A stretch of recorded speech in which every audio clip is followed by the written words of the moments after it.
السلام علیکم دوستو، کیسے ہیں آپ سب؟ امید کرتا ہوں کہ آپ سب خیریت سے ہوں گے۔ ایک بار پھر سے ہم آپ کو اپنے چینل ورلڈ ٹور پر ویلکم کرتے ہیں۔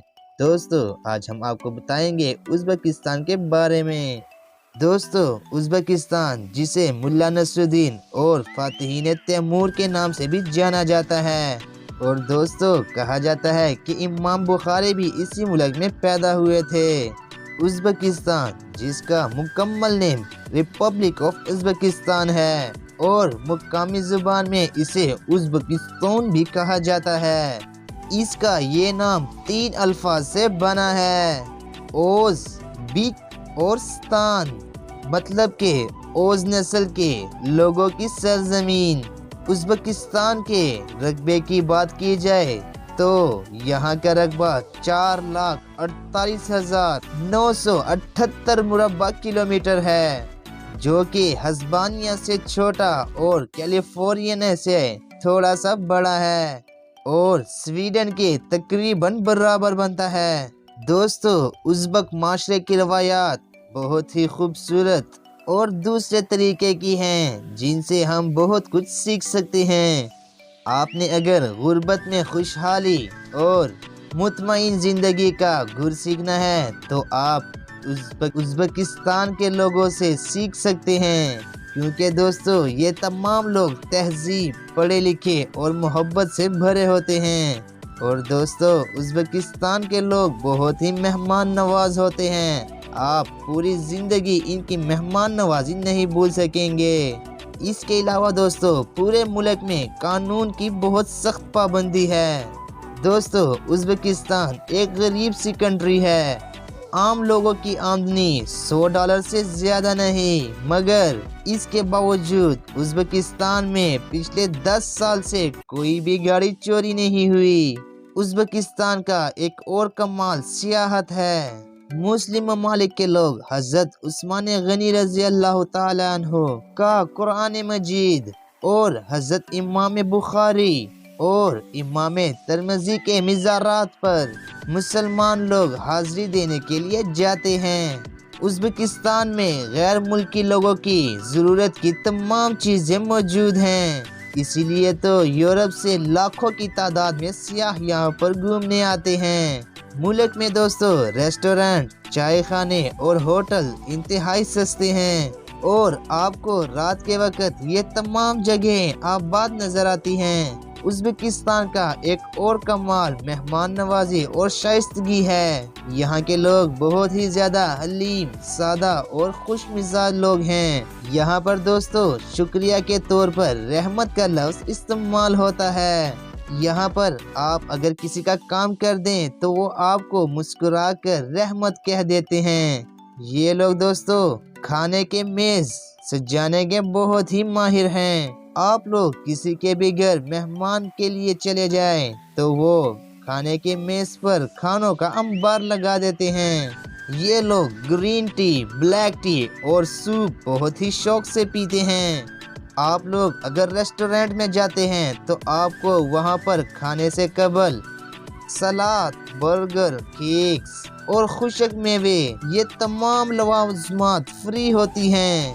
یہ روایات بھی ازبکستان کو دوسرے ممالک سے ممتاز کرتی ہیں۔ دوسرے ممالک میں لوگ ریسٹورنٹ میں کھانے کے لیے آتے ہیں، کھاتے ہیں اور چلے جاتے ہیں، لیکن ازبکستان میں اگر آپ لوگ ریسٹورنٹ جاتے ہیں تو آنا بھول ہی جاتے ہیں، کیونکہ وہاں کے کھانے اتنے زبردست اور لذیذ ہوتے ہیں۔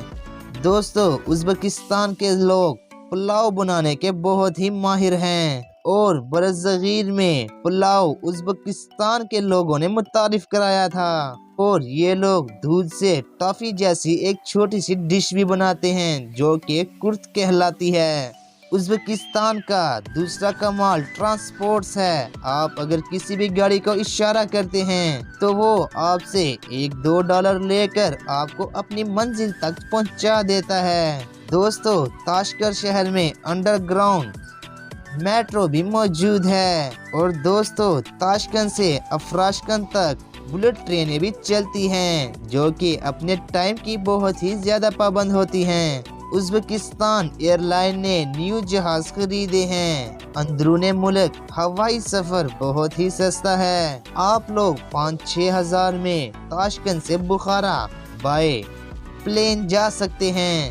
دوستو ازبکستان میں پورے سال میں صرف 15 دن گرمی پڑتی ہے، جسے یہ لوگ چلا کہتے ہیں۔ یہاں پر دوستو گھومنے کے لیے بہترین ٹائم اپریل اور سپٹمبر کے مہینے کو مانا جاتا ہے۔ ازبکستان کی ہسٹری کی تو کیا ہی بات ہے دوستو، جب آپ لوگ اس کی تاریخ پڑھتے ہیں تو آپ لوگ حیران ہی رہ جاتے ہیں، کیونکہ ازبکستان ایک ملک کا نہیں بلکہ تاریخی کتاب کا ایک نام ہے۔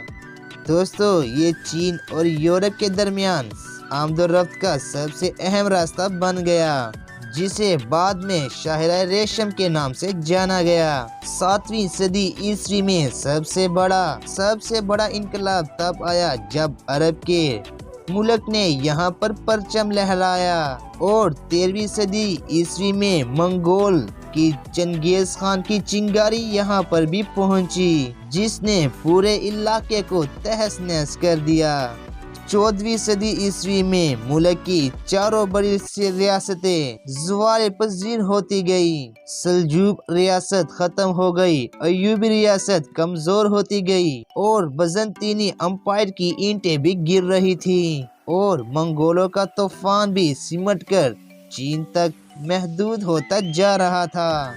لیکن آپ قدرت کا معجزہ دیکھیے، اسی خون اشام دور میں 2 نئی ریاستیں پیدا ہو گئیں۔ ایک طرف اورخان نے 1326 میں عثمان غازی کے انتقال کے بعد انا نے اقتدار سنبھالی، اور اس کے 10 سال بعد 9 اپریل 1336 میں ازبکستان کے شہر سب سے 13 کلومیٹر دور برلاس قبیلے میں امیر تیمور نے جنم لیا، اور ترکی میں ارطغرل کا خاندان سر اٹھانے لگا۔ تیمور بہت ہی ذہین تھا، اس نے 10 سال کی عمر میں حفظ کر لیا۔ تیمور خاص صلاحیتوں کا مالک تھا، وہ ایک ہی وقت میں اپنے دونوں ہاتھوں سے کام لے سکتا تھا۔ وہ ایک ہاتھ میں تلوار اٹھاتا تو دوسرے ہاتھ میں کلہاڑا۔ دوستو وہ آنکھیں باندھ کر گھڑ سواری اور تیر اندازی بھی کر سکتا تھا۔ تیمور نے اپنی زندگی میں 42 ملکوں کو فتح کیا، اور 22 فروری 1362 میں فوت ہوا۔ اورخان 1362 میں فوت ہوا، اور دوسری طرف تیمور نے 1970 میں چغتائی خانیت پر کنٹرول حاصل کیا، اور شہروں کے شہر منگولوں سے واپس چھینتا گیا۔ اورخان کے بعد اس کا بیٹا سلطان اول بنا، اور اس نے سلطنت عثمانیہ کو حقیقت میں سلطنت عثمانیہ بنا دیا۔ دوستو مراد 30 سال حکمران رہا، اور اس نے اپنے 30 سال میں کوئی بھی جنگ نہیں ہاری۔ اس نے بلغیریا، سائبیریا اور مقدونیہ فتح کر لیا۔